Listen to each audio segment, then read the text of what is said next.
Welcome to the Redvee TV Show, supported by Chapel House Cars for the 2024 season. My head's still massive, isn't it? Hang on, get it in the middle.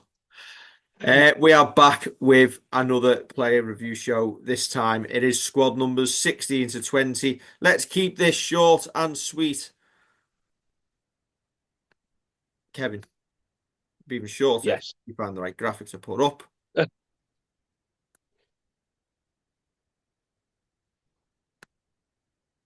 See, I'd normally edit this out, but I'm not going to. They can just see behind the scenes of what happens sometimes. Every so often we have this where the wrong graphics in place. And you can just see Dave's screen lighting his face up as he flicks through all the graphics that he's got. Like magic. Winner. This is Oh, where the magic happens. smooth. Smooth. So, straight into it, episode 45 of the year, aside from the fan reactions. And it's number 16, Curtis Sironen. Uh, when we said on the last show about players who haven't been a problem and have had relatively good year. I think Curtis goes into that where he's had a good year. I think he's been one of our standout and consistent performers. 23 appearances, so he has been available. It's just a shame that he missed towards the end of the season with the injury, but there's no point rushing him back just to then lose him again and him potentially have a bit of a stunted pre-season. Yeah, not too much you can add about Curtis, I don't think. He's in the Sione bracket, isn't he? Um, Dependable, reliable. I think he's solid defensively. He really strengthens that side of the field when he's in the team. We miss him drastically when he's not. Yeah, yeah, agreed with that. Another one that you can put down as has been a good import for us, a real good import. Brings a leadership quality as well, I think, to the team. And yet, you're right. We're much weaker when he's not in and about that 13 or 17. He's I think when he came over here, there were possibly some questions about injuries, and hopefully this doesn't come back to bite me on the backside. But he seems to be available more often than he's not for Saints. As I say, it's just a shame at the end of last year or this year just gone that he missed kind of the running because he's a key player for us. Completed 3 years. Next season is his fourth. He's out of contract at the end of 2025. He'll be 32. I would suggest if he keeps up the level of performance, I'd definitely be looking to extend that. Yeah, if the 12 month comes his way and he wants to stay over here and keep playing, and he's still putting in the performances and still keeping up the consistency. Absolutely right. You still need that balance in your team of the older heads alongside the young lads. This isn't like FIFA or something like that where you sign all the 17-year-olds and you let all the old fellas go out of your team because they're not quick anymore. That's not how real life works. You'd still need that experience in your team. Right then, next up, Iggy Pary. I felt he struggled when he came back from injury. I don't think it was the Iggy Pary that we've seen prior. Maybe a pre-season of full fitness work will get him back up to speed, but he looked a different player. Yeah, I think the injuries obviously affected him. I was surprised when I read that he made 16 appearances in this past season. But you're right. I think a pre-season is needed. He's another one who's out of contract at the end of next year as well, I think, isn't he? He is, So yeah.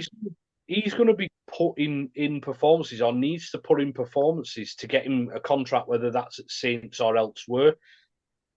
Again, he's another one who's probably the wrong side of 30 for like to be looking at a long term deal. Yeah, but It's a tough one because he's come back from injury and come into it halfway through the season, no pre-season, and he's gone out there and at least given us a body in the middle. And I don't think he's done absolutely terribly, but I think you're right when you say it's not been the Iggy of old, and that there's a very, very good reason for that. And obviously, not having the consistent pack around him won't have helped. He'll have had to do various roles. But with Noah Stevens knocking on the door, I just wonder whether this might be Iggy's final year coming up. Yeah, it could be. It could be. Again, you don't want to overcook George Delaney as well, and Noah Stevens. But it could be time where you start seeing Noah get a bit of more of a nod. I'd hope you would anyway. And it's not saying that because he's Redvee's Noah Stevens. I'm saying that because he looked at some games and he was taking us forward. He wasn't losing his feet. He was kind of carrying players with him. It will be more difficult in his second season. I completely get that. But you've got to give some lads the chance to grow. And I think Noah has shown enough to get a bit more game time next year. Jake Wingfield, I'm just going to put NA. We had such high hopes for him this year, and then he's obviously and he started off really well. Yeah, suffered another injury, and you've just got to hope he can get over that and have a good 2025, and that's all I'm going to add for that. Yeah, I think you're right. He started so well, 9 appearances, and you thought we're going to see the best of Jake Wingfield here. Unfortunately, the injuries are hitting him, and I think with his contract, I don't know if he's got another year and then a +1, which is based on appearances. So he's going to be looking to find a bit of luck with the injuries because I don't see it as his fault. So he's going to be trying to find a bit of luck with the injuries and get a consistent run in the team. I don't think Jake's future is purely going to depend on the appearances. It's going to be staying fit because if a fit Jake Wingfield gets another contract. Well, of course he does. Of course he does. At the start of the year, he was in our best 17. He played himself into that. I didn't see a way that he could be dropped out of that 17. Matt Whitley started off all right, tailed off in what was a disappointing campaign. Yeah, I don't think we played to Matt Whitley's strengths, to be fair. I think when you're going for battering Ram's second row, he's not that. He's more of a line runner. You saw what he did at Catalan, and I just don't think we played to that strength. Whether he could have played a little bit more in the centre when we were bobbling about with a bit of injury, just to kind of hopefully get a little bit more of that off his second row and off his half, maybe. He'll be looking, obviously, for a better year next year. But again, I just think we didn't play to his strengths. We weren't looking at that. We were just looking at how many meters can you make and can you get us on the front foot. And it's almost like any sort of game plan that we would have had to use Matt in just went out the window with the injuries. Again, I know we keep coming back to injuries so much, but it disrupted nearly everything that we did. Yeah, and I think you're right. You're absolutely right when you say about the game plan because he started out so well. He started out really, really well, and then it tailed off, and it tailed off when you start picking up those injuries where you're not making partnerships, you're not playing all the time with the same centre, with the same halfback. You're not kind of clicking. Hopefully next year, and I think it'll be a big year for Matt. I think he's not got anything to prove as a Super League player, but I think he'll want to put his mark down as a Saints player next year. And lastly, Young Player of the Year nominee, George Delaney. We discussed him in depth a while back, a couple of weeks back, didn't we? And I thought, looking back, I'm probably harsh. I didn't feel he'd had a good a year as last year.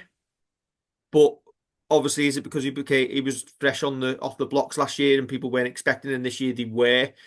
And obviously you become more of a target. People, opposition players know you and they're ready for you more. And he's found it a little bit tougher. But when you look at the stats, he's still been one of our most consistent performers. And for that, I hold my hands up.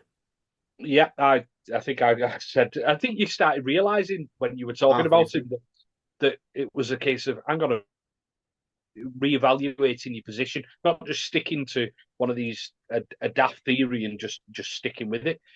You kind of came round, and I did go out to bat for George on that one. Almost everything you say about Matty Lees, you can put in about George as well.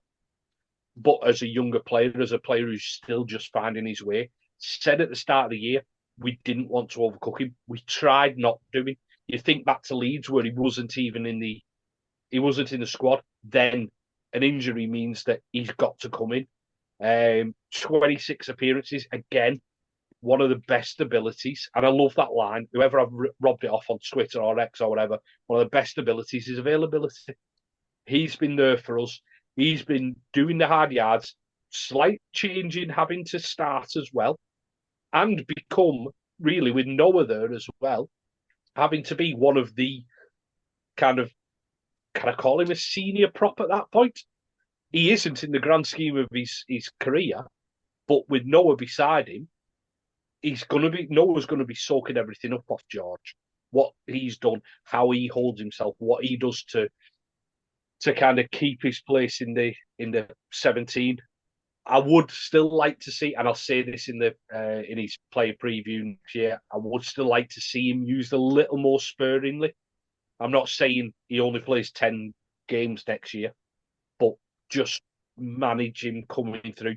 But as of this year just gone, excellent. Done and dusted. Happy days. Quick fire. Right. Don't forget to like, share, and subscribe.